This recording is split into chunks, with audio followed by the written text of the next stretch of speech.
It's recording, so watch your mouth. Let's go! Go team! Go love! Woo. Hello everyone and welcome back to my channel. Today I have a special guest. Me! My apartment buddy. Finally here. Filming us. It only took, what, 4 months? The distance, we didn't want to travel, you know. It was like, oh, a whole floor. Yeah. You know, it's just really difficult. But today we decided to film a question and answers video about love and relationships and stuff. But just because, I mean, we come from two different, like, way different relationships. Very different relationships. Like, her boyfriend's here, for one, and my boyfriend's 2,000 miles away. My boyfriend and I, Gregory, we actually met on the old Tinder. Swipity swipe, you know what I mean? So, we met on Tinder and he became my boyfriend, which is very comical. I laugh with you. And Greg and I live, you know, in the same city. And so we just figured we would, you know, give you guys advice, even though we're not pros at all. No. No.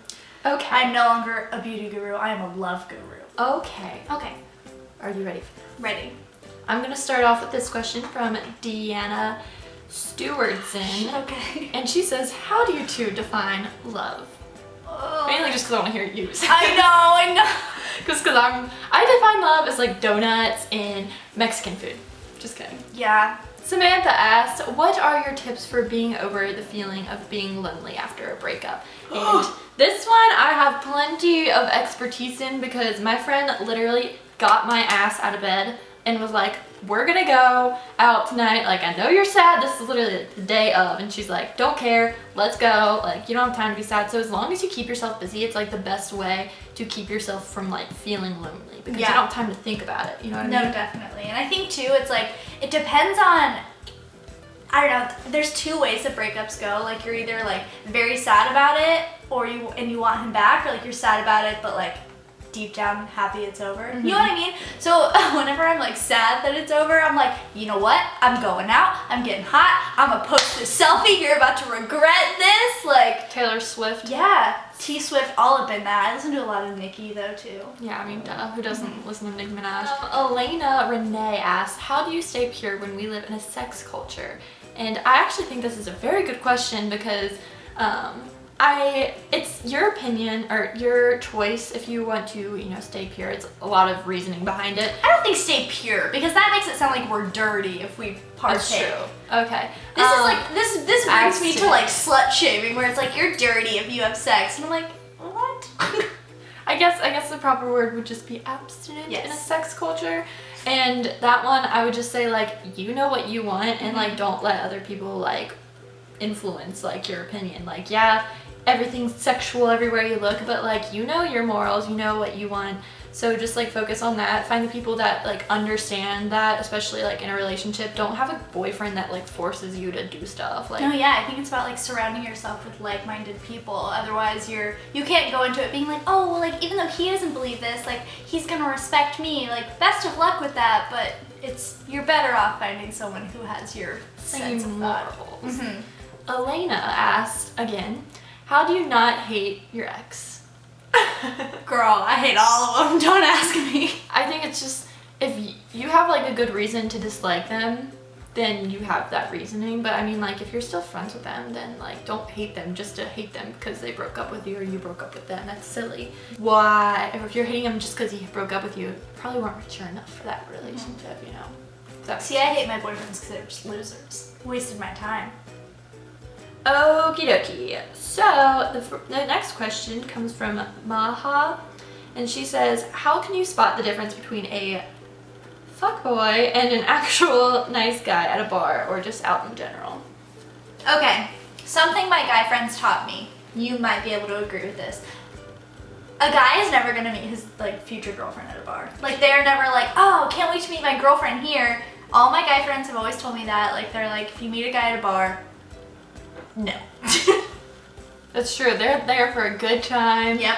They're not there to be like, where's my future wife? Right? Wifey, where you at? No. If he's buying you shots, he's not buying you shots for an engagement If he's ring. pouring some alcohol into your mouth, that's probably not the best way to go about it, but also just he's like, trying to loosen something else up, not your heart, okay? if he's talking to every girl at the bar, or just any party or whatever, he's probably not the guy for you because you're gonna have to work to be like, look at me, and he should just want to be with you and not be like, you shouldn't have to prove that you should be the one that he talks to, if that makes sense. And the whole like fuckboy thing, like if they're playing games or if like you're like stressing out at all about it, like no, move along. Like I've had so many fuckboys. I knew that I wanted to be with Greg when it didn't feel like work, like there weren't any games. Like ever since Greg and I met, like we've kind of been like inseparable. Like we've been very upfront, like I enjoy spending time with you, like let's just see how this goes. Like it with someone like, I don't know, with someone that you actually want to be with and someone that you should be with, it's not gonna be like that.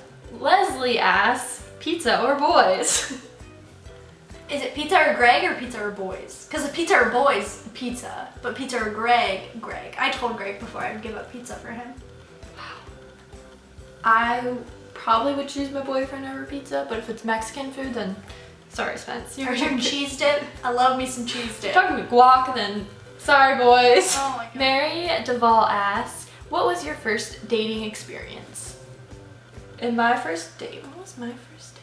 Oh, I remember my mom drove me and this guy from my high school to the movies to see Paul Blart Mall Cop. So winning! Daletta asks, I've had a few long distance relationships, but do you believe they can work before marriage?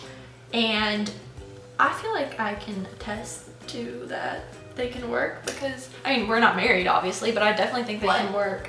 I know, this ring is not engagement ring.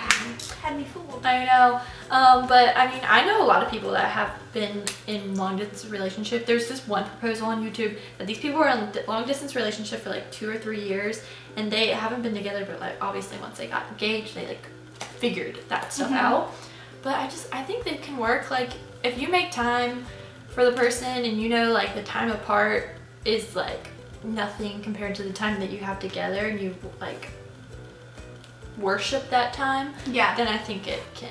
And I think it depends on the people too, because Greg and I have actually said that we would never do long distance. Like we've said that if he ever had to move anywhere, like I have the luxury of being able to move as well. You know what I mean?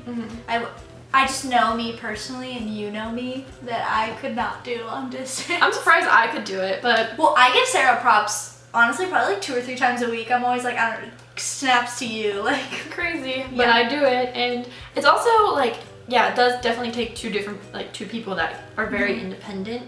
And then the last question, it comes from Shanlia Boatman. She says, Shanley, there we go. She says, what's a definite deal breaker for you and a guy? Anyone that like holds me back or doesn't make me feel like a good person. You know what I mean? Like if anyone ever like made me feel bad about myself, I could never be with them. Yeah? I don't know, man. Talk it out. What's up? Tell me how you're feeling.